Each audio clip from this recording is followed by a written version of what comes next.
Hello and welcome back to Char's Craft Haven. Today is part 2 on our materials series. Part 2, processing, storing, and the quest for the perfect settings. Part 1, we talked about exploring and choosing laserable materials. In part 2, we'll talk through the process of storing, testing, and finding those perfect settings. Processing materials.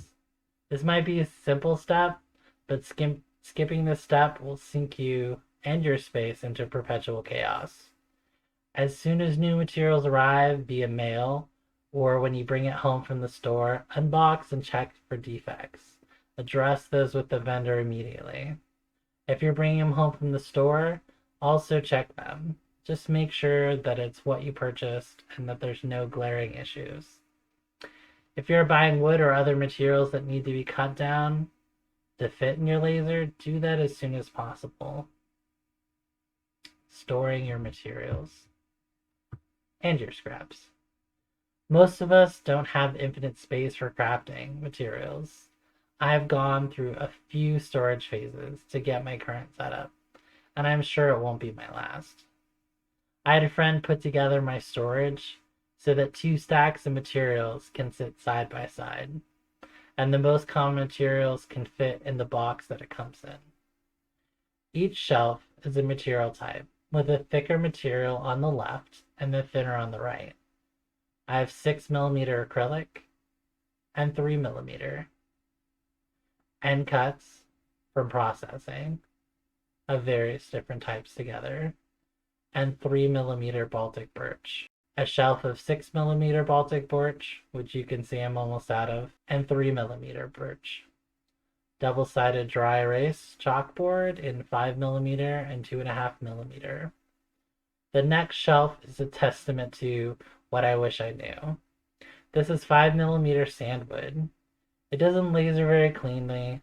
There's a lot of char when cutting, and when engraving it's inconsistent between boards with the same settings. I still use it for building models, but nothing that will be seen or need to be aesthetically pleasing. I built a whole 4 foot by 8 foot sheet, and a friend cut it down. The bottom shelf is my 3mm xTool Laserbox basswood, which I use with the laser what you draw function, and my kids love it. Here's my overflow section with scraps that I can cut down, mylar in 2 thicknesses, EVA foam, and laserable stamp material that I just haven't gotten around to testing yet.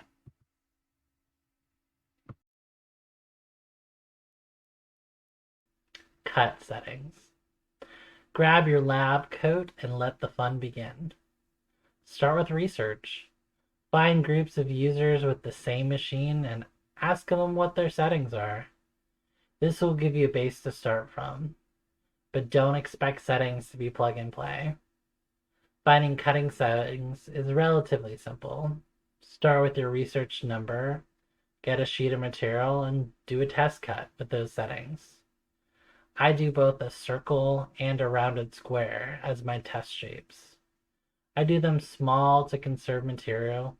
12mm by 12mm is a good size. Skimping on this testing step will ruin much more material in the long run than a few small test cuts. Look at the resulting shapes. If they didn't cut at all, or didn't cut all the way through, start adding power.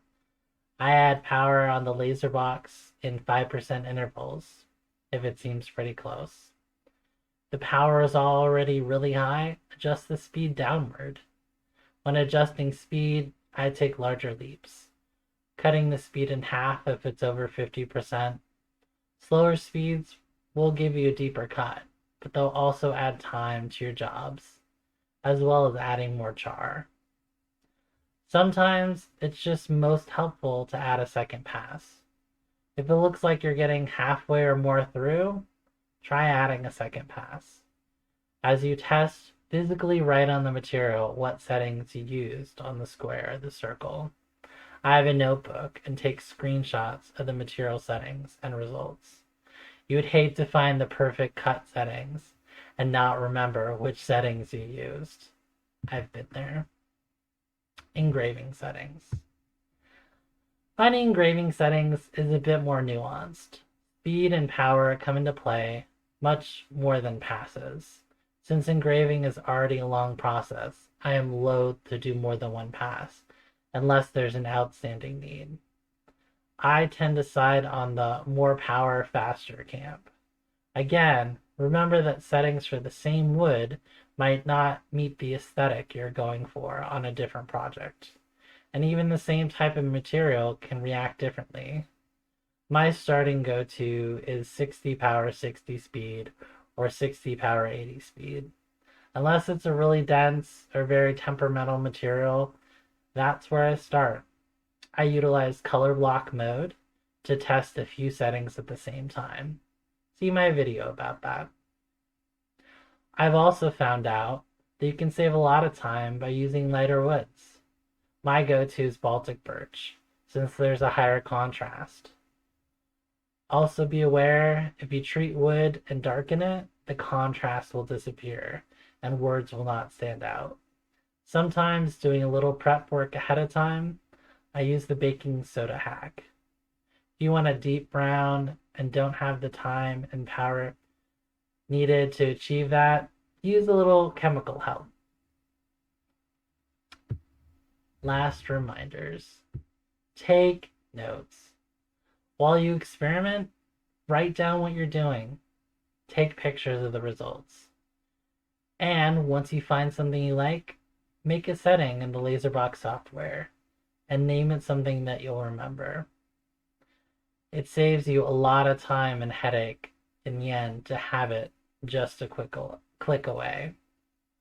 As always, please like, subscribe, etc., etc., etc., and see the description for more information.